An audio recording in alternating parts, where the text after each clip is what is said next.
दूसरे हमारे जो गेस्ट हैं वो हैं राजीव कपूर जो स्टील बर्ग के एमडी हैं। बताइए कि मैन्युफैक्चरिंग को बूस्ट करने के लिए खास करके ऑटो सेक्टर जो कि हमारा बहुत ही प्राइम सेक्टर है, हमारे जीडीपी में भी काफी अधिक कंट्रीब्यूशन रखता है, तो उसको आपके हिसाब से क्या होना चाहिए बजट में?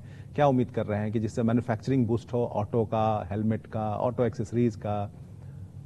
ऐसे सरकार को हमने बहुत बार प्रपोज किया है, बहुत बार बताया है। होना क्या चाहिए, हमारे देश में 70% लोग तो एवरेज क्लास है, तो एवरेज क्लास लोगों के लिए जो आइटम्स है उसके ऊपर जीएसटी की दर बहुत कम होनी चाहिए।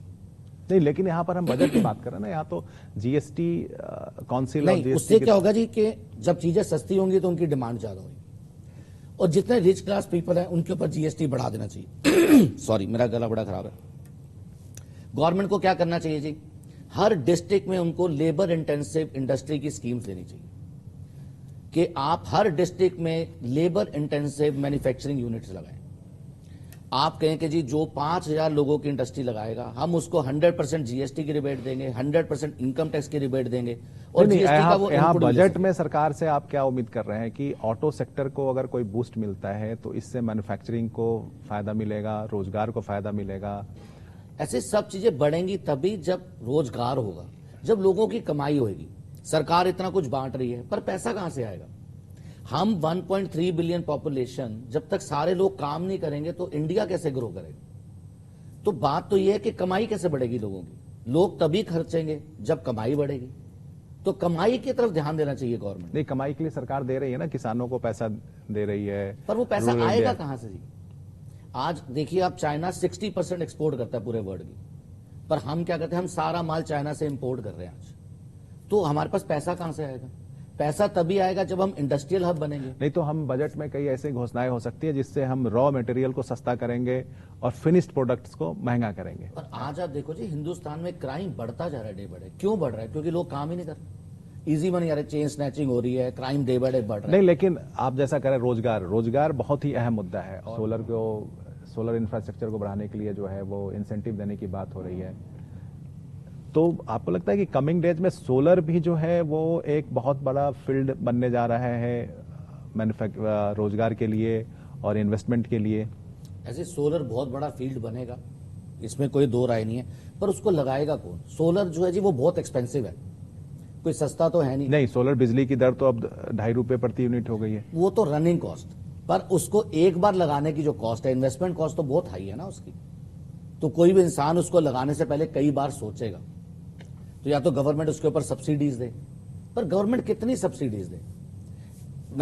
होना क्या चाहिए, ऑटोमेटिक प्लांट जितने भी हिंदुस्तान में, उनके ऊपर रेट बढ़ा देने चाहिए।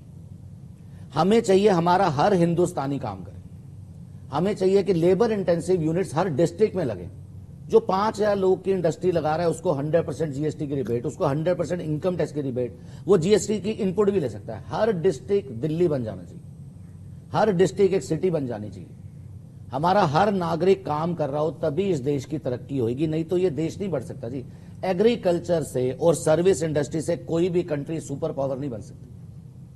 हम तभी सुपर पावर बनेंगे या बहुत बड़े होंगे जब हम इंडस्ट्रियल हब बनेंगे, जब मैन्युफैक्चरिंग हब बनेंगे। हर चीज यहां बन रही होगी।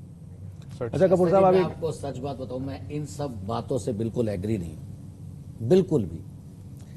बिकॉज बांटने से कुछ नहीं।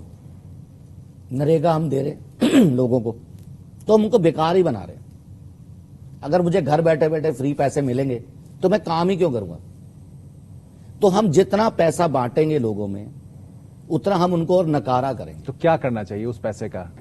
यही तो, वही पैसा जी इंफ्रास्ट्रक्चर में लगाना चाहिए। वही पैसा आप इंडस्ट्रीज को सब्सिडी देने में लगाएं कि आप प्रोडक्ट बनाए ना हिंदुस्तान में। आज 120 करोड़ मोबाइल हमने चाइना से इंपोर्ट किया, तो हम खुद बनाते तो 120 करोड़ मोबाइल वो लोग हमारे हिंदुस्तानी बनाते, वो सब्सिडी बांधते। हमने क्यों चाइना में इतना पैसा भेजा?